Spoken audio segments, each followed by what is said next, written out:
We now come to the next statement to call Minister Tom Pursglove. With permission, Mr Speaker, I will make a statement about disruption at the border. At around 7:45 last night, the Home Office became aware of a significant IT outage.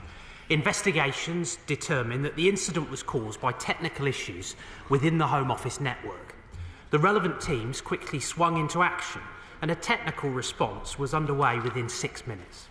Once the fault was identified, officials worked closely with partners to rectify the problem and restore service. I joined a gold call with the lead officials at midnight last night, and the issue was resolved shortly before midnight. My information this morning is that all impacted systems have been restored and the incident has been formally closed with all due diligence checks completed. At this stage, I can assure the House and the wider public that all security checks were maintained throughout. Border security was not compromised at any point, and there is no indication of malicious cyber activity.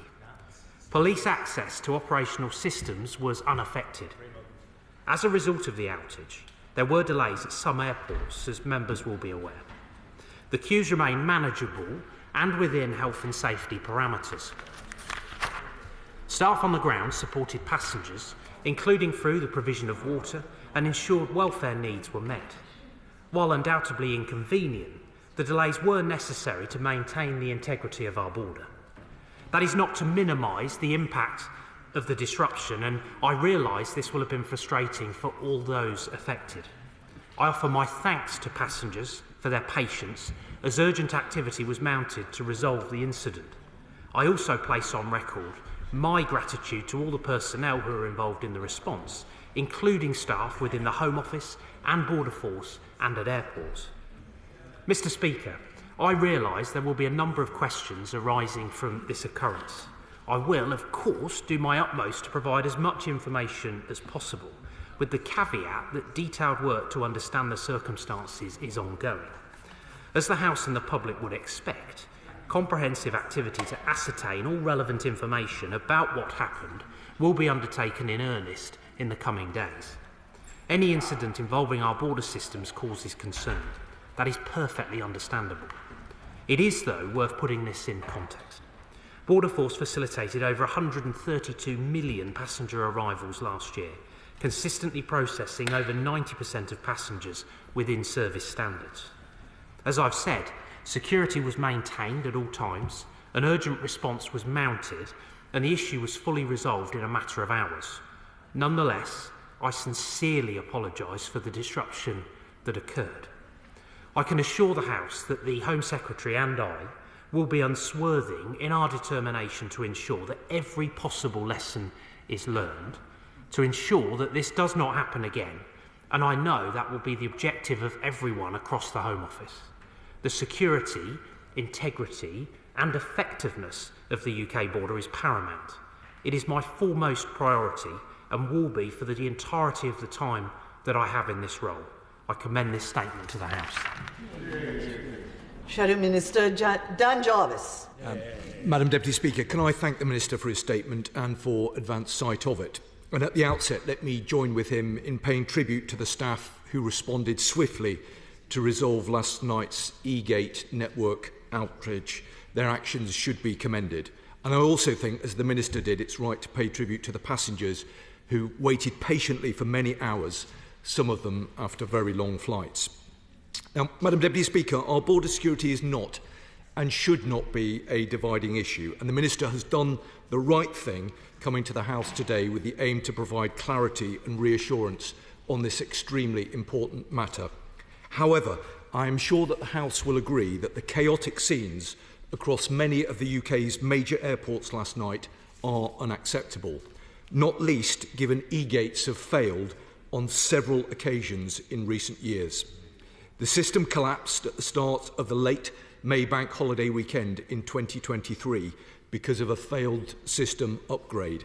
And in 2021, technical issues caused the gates to fail 3 times in 2 months. That is unacceptable. And it brings into sharp focus how the current high-capacity eGate system is no longer reliable enough and risks further damaging public trust in the government's management of our border security.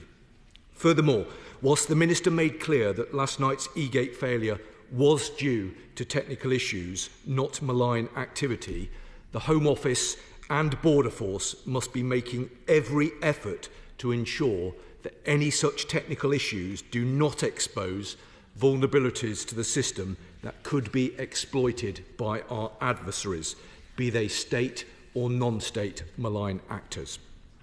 Madam Deputy Speaker, Britain's border system should at all times allow lawful entry into our country and stop illegal entry. The safety and security of our country depends on it. So, I'd be grateful if the Minister could answer the following questions. Firstly, at this stage, is he able to confirm if the same technical issue responsible for previous eGate failures is behind the events of last night? And if so, what urgent action will be taken to ensure it is finally resolved?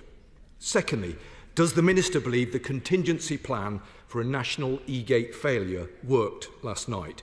And what does he deem to be an acceptable wait time for processing entries into the UK when eGates fail? Thirdly, is he able to share figures on how many Border Force officers were redirected from other vital duties to manually process entries into the UK last night? And were there backlogs in other parts of the border system because of it?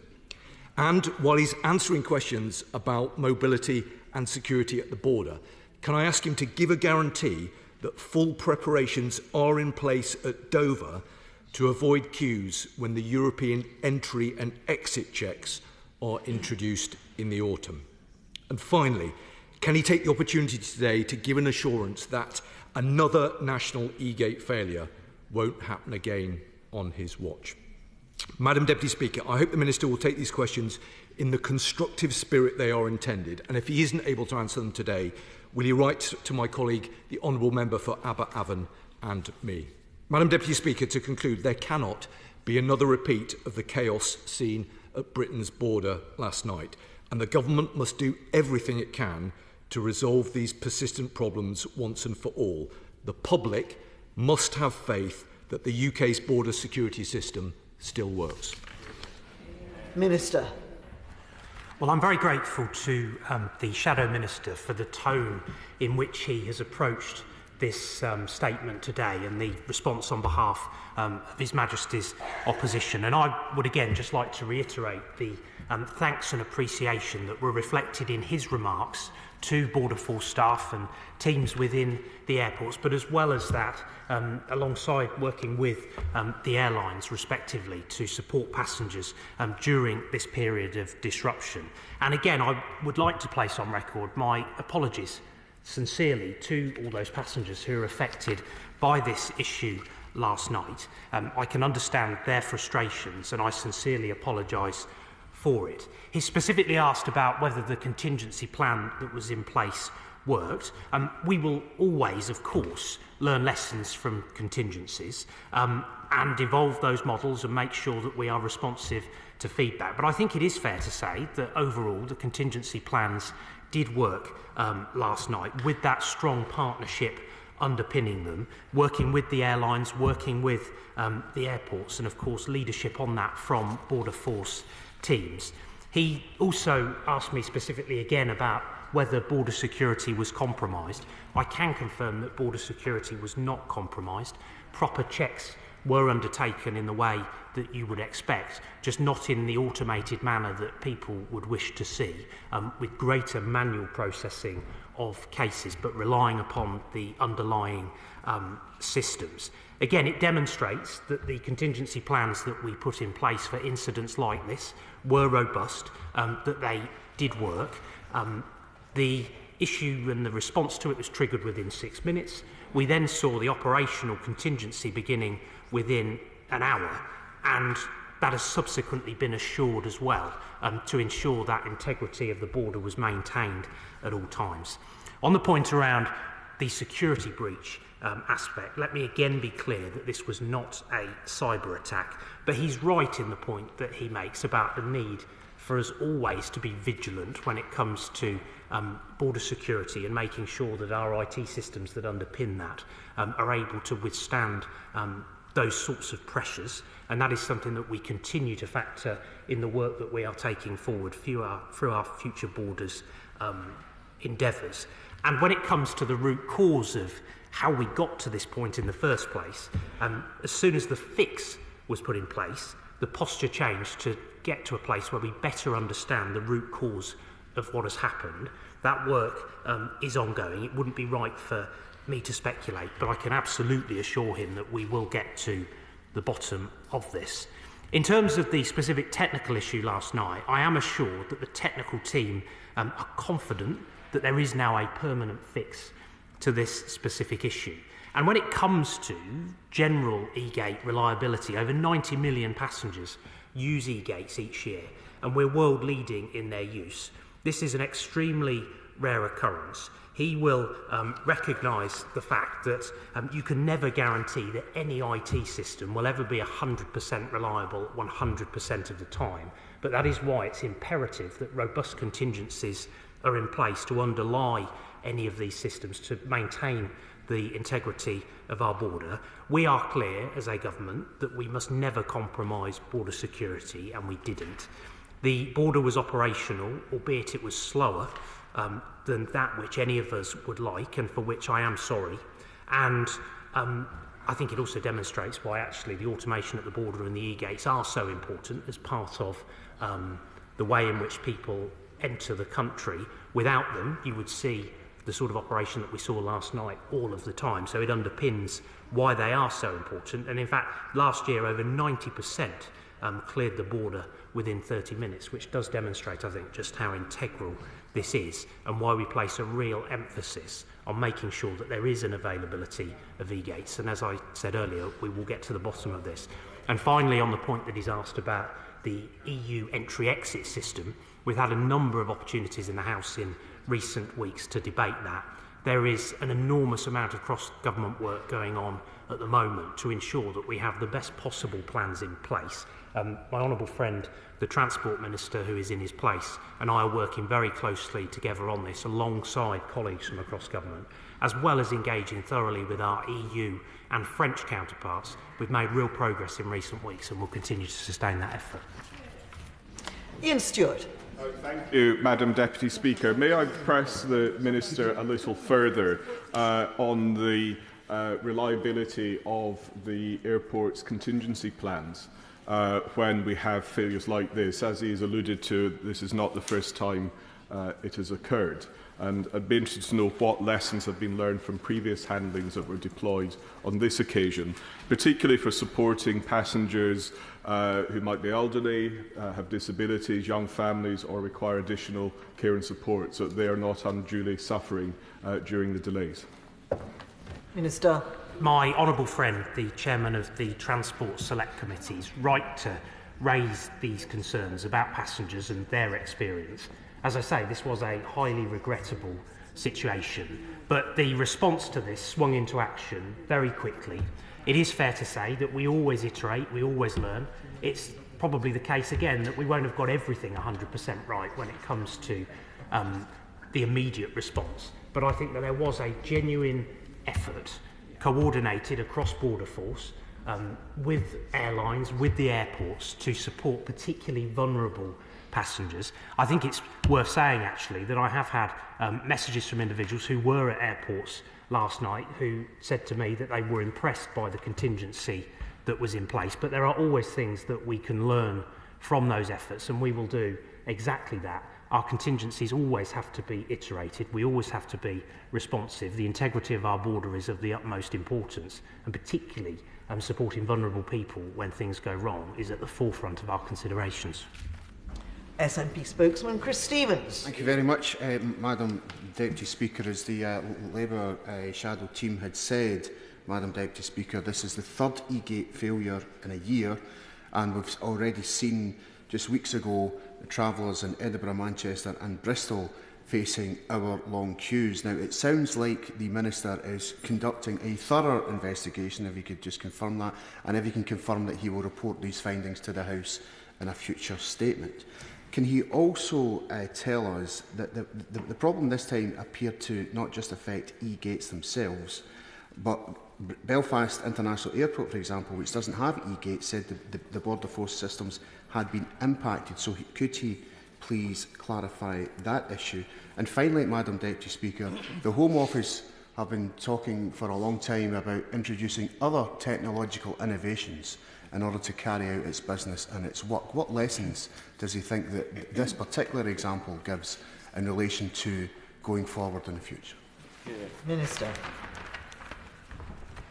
Well, can I also just thank the Shadow SNP spokesman for his constructive tone that he has taken in raising this. There was a number of points there that he raised. I can absolutely guarantee to him that there is a thorough investigation ongoing to get to precisely what it was that went wrong. The technical team are confident that the fix that has been put in place addresses the issue, but we of course want to understand the underlying root causes of what went wrong last night to ensure that the system is as robust as it can possibly be to withstand any of those technical challenges moving forward. And I will gladly take away the point that he raises about updating the House and consider how that can best be achieved.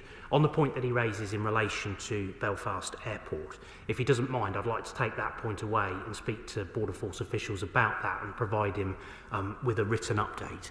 And when it comes to the wider delivery of what is actually a considerable programme of change at our domestic border over the course of the coming months, he will recall that we are rolling out changes through the electronic travel authorisation scheme.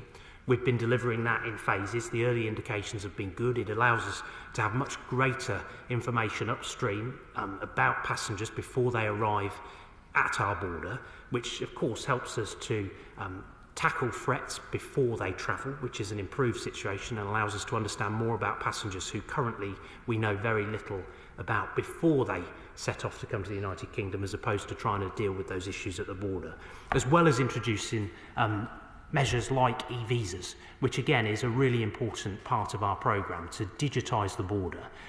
I think it's important to say that there will always be a physical border force presence at our airports to ensure. Well, the honourable gentleman, the member for Rhondda, remarks on that. I wanted to make that point clear to the House because I think there is always a place for technology. There is an important role for automation to play, but it's right that there is always that physical presence too, to be able to support people who arrive through our ports to make sure that we can respond to any issues. And what the automation process will allow us to do is to focus more increasingly on risk and to deploy Border Force officers to deal with that in greater volumes, as well as improving the passenger experience. So he's right to raise this. Any and all learning will be taken forward as we develop those processes and as we take those programmes forward. But I'm confident that the plans that we have around them is robust and we will get on and deliver on the commitments that we've made. Henry Smith. Thank you, Madam Deputy Speaker. Whenever there are malfunctions of the eGates at the UK border, it is the airport operators, including Gatwick in my constituency, which of course have to bear the brunt of the congestion that is caused by the delays that result. As the Home Office updates the eGates system with new technology, what assurances can he give me that he will engage, and the Home Office will engage with the airport operators to ensure that they are very much part of ensuring that we have both a secure but free-flowing border? Minister. My honourable friend recognises, I know, the importance of the digitisation that we are taking forward of our border from a security perspective, from an efficiency perspective, but also from a customer service perspective, all of which is very important to the various airlines as well as the airport operators. My understanding is that consistently there has been significant engagement around the work that we are taking forward through the Future Borders programme, as well as routine engagement that is conducted with border force officials. I think that was reflected actually in the work that we saw on the ground last night in responding to this issue, actually, how strong those links, how strong those connections are. But we must never be complacent about this, and when it comes to the programmes that we're developing and that we've made commitments to deliver, I can guarantee to him that we will sustain that drumbeat of engagement. I am keen to lean into that as the Minister. Officials will continue to do that as well. And I'm very grateful, actually, for my honourable friend's efforts in raising issues and concerns from Gatwick Airport. He is a very diligent representative of his local area, and I'm really appreciative of his input. Sir Chris Bryant. Thank you, Madam Deputy Speaker. I commend the Minister for making a statement today. It's good to see such transparency. Can he just clarify, how long did it take from the moment that the service went down to its restoration? Was it an hour, 2 hours, 3 hours? What's the longest period that passengers had to wait? If it wasn't a cyber attack and there was no malicious activity, as he said, what actually was it? Is it a problem with the IT itself, some kind of glitch, kind of horizon kind of glitch? Or is it the physical operations of the barriers themselves? And I note that last night is not the day with the largest number of travellers in the UK. We will have further days later on this year when we could have significantly larger numbers, for instance, the Whitsun Bank holiday. What measures is he putting in place to make sure that there are sufficient contingency measures, just in case it does go down again? Minister. Again, can I just thank the honourable gentleman for the way in which he has put his questions. Many passengers saw waits of around 2 to 3 hours last night as they were processed through the border. And as I was able to set out in my opening remarks as part of this statement, the fix began to take effect at around midnight. So there were several hours between the issue first becoming known about, the response to that kicking in around 6 minutes later, to then finally getting to the point with which that fix began to make a difference at around 12:30. He has asked about what more we can do on the contingency side. I think there will be learning that comes out of last night. We will take that on board. There will be opportunities for us to discuss that and to evaluate, working with the airports, working with the airlines. As I've said consistently, I think it proved, the response last night, that actually there is robust contingency planning in place. It did make a difference. It did mean that the integrity of the border was maintained. But I am sorry about the fact that passengers had a longer wait than any of us would want to see. And when it comes to what the specific technical issue is, what I'm not going to do is to preempt the work that is ongoing at pace within the department to get to the bottom of the specifics of that. But of course, we will respond to it, and any learning that is required that flows from that will happen. Michael Longy. Thank you, Madam Deputy Speaker. Can I say the British people are world renowned for their patience in queuing, and I'd like to thank the Minister for his statement and for his apology, especially for my own Dudley constituents.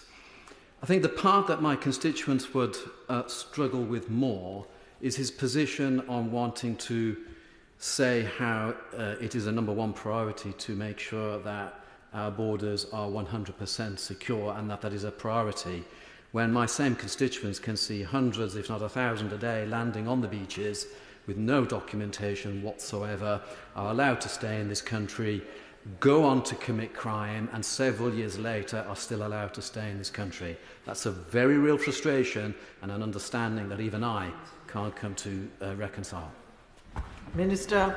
I think my honourable friend will recognise that, of course, there are proper checks in place when people arrive at our airports, as happened last night. People who are arriving in our country perfectly legally, going about their business. And the work that we are taking forward will only help to enhance the security of our border through initiatives such as the electronic travel authorisation scheme, which I think his constituents would welcome, and which is akin to that which you see in the United States presently and in countries like Australia.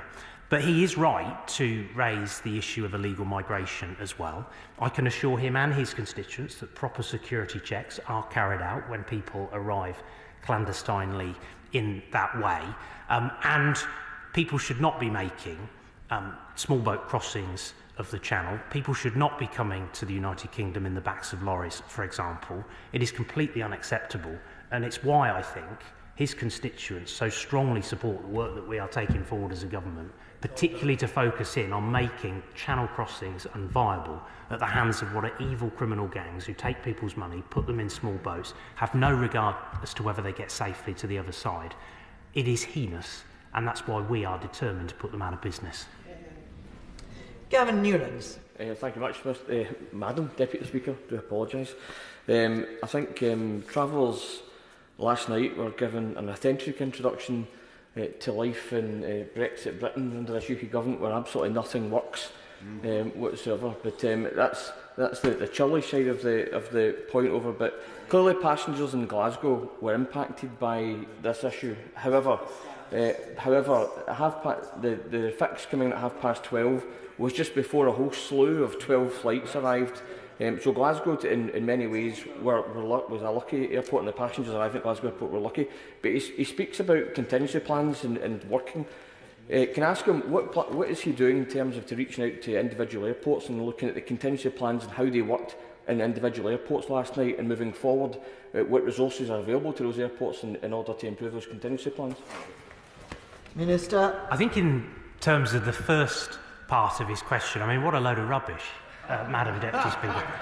When it comes to eGates, they were an important part of our border infrastructure when we were members of the European Union, and they continue to be an important part of our border infrastructure as non-members of the European Union. So I think we can discount that aspect of his question. But the second half of his question was very valid, and that's precisely why I want operational teams to spend some time engaging with the airports and with the airlines following the incident last night to make sure that we capture any and all learning that flows from that.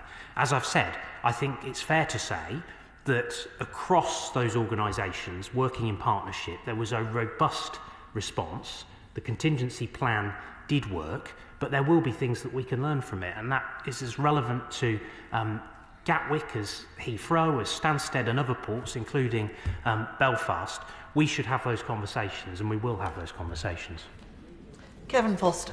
Well, thank you, Madam Deputy Speaker. It's probably worth reminding ourselves why the expansion of the use of eGates has been a useful thing to do, not just from a passenger comfort and convenience point of view, including extending it so that families with children aged 10 or over can now use them, but actually there are a range of security benefits from having some of the checks machines can perform, particularly on biometrics. So I'm sure the Minister would be grateful if I didn't go into on the floor of the House of Commons. But in terms of this type of outage, inevitably, when technology is being relied on and used, there is always the potential for something to happen. It's reassuring to hear in this instance, not caused by a malign influence, and I'm sure the Minister, if it later emerged that was the case, would come back. But I can imagine the type of assurance that's been done within the Home Office before coming here today to give that assurance at the dispatch box. But I think for me it is about further exploring what are the opportunities for other agencies and authorities to support Border Force in terms of delivering the border.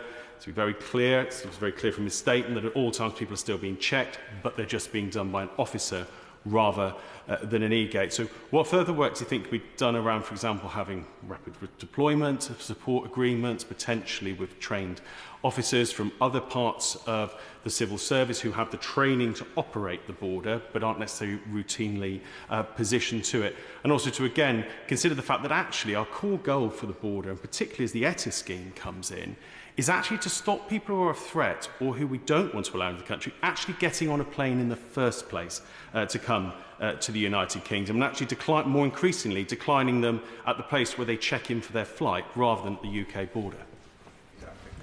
My honourable friend speaks with real authority on these issues, having been the architect of so much of the change that we are introducing at the border. He's right that when it comes to the opportunities of automation, those possibilities are enormous to improve the passenger experience, but also to have a greater understanding of many of those individuals who are travelling to our country, and to be able to prevent some of that travel in the first place, rather than responding to that at the border where risk is involved. He's also asked me about contingencies. I think that there is always a place for ensuring that there is wider training and opportunity within the organisation to surge capacity in when there are challenges. That is something that we have done in responding to a number of different challenges over the years. And it is fair to say that last night there were members of Border Force staff who were perhaps not on the PCP ordinarily, but who were surged in order to be able to support the team that were working on the PCP to be able to help them to get people through the border as quickly as possible. But we should always look at, particularly where there are protracted issues affecting our ports, what we can do to provide additional support from other parts of the Home Office and perhaps even elsewhere.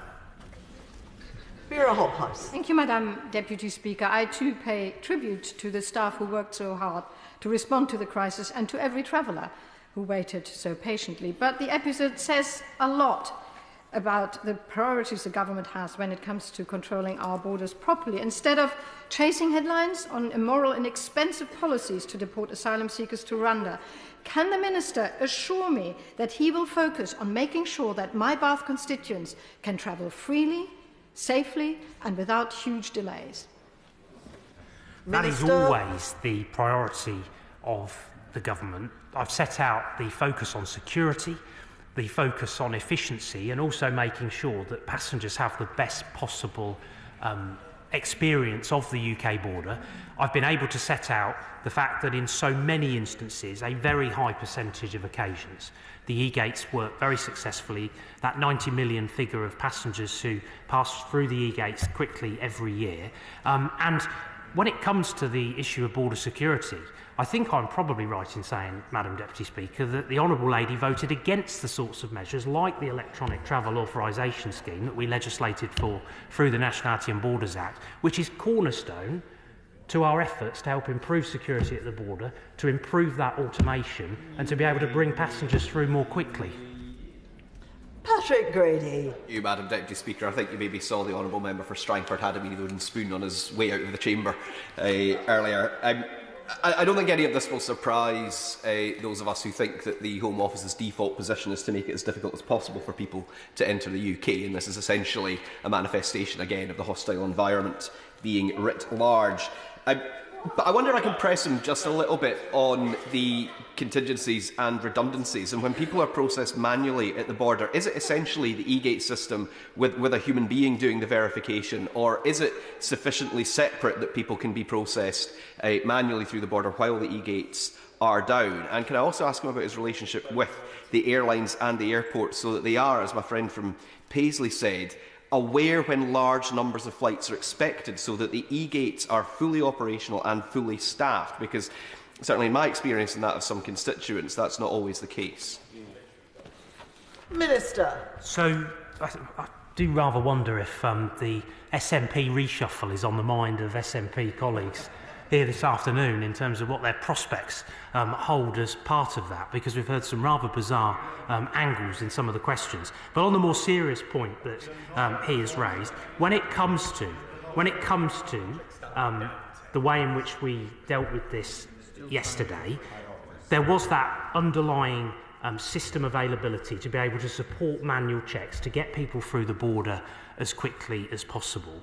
And we also, of course, work very closely with the airlines and with the airports to ensure that at peak times we maximise the staffing on the primary control to ensure that people are able to be processed as quickly as possible. Of course, there are people who pass through having face-to-face interactions with Border Force officers. There are people who pass through the eGates. We make sure, though, that we take proper account of the flows through our ports and that staffing reflects the demand that there will be at any given point in the day.